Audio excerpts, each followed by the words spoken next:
Hello everyone, I am Sharanya from IS Branch. Today I am going to talk about innovative idea on smart agriculture. Introduction. Agriculture is the backbone of the Indian economy.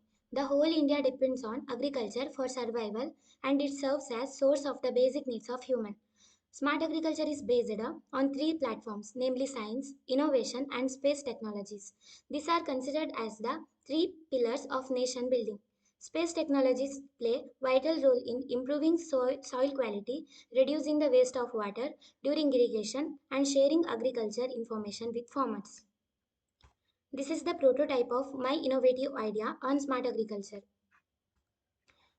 Components: data analytics, Internet of Things, remote sensing, precision irrigation, crop monitoring and management, livestock monitoring, farm management software, agriculture robotics, weather forecasting, connectivity and communication.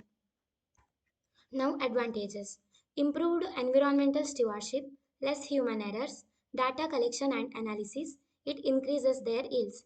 Now, disadvantages: it requires continuous internet connection to be successful, lack of practical knowledge that farmers can't handle the machines properly.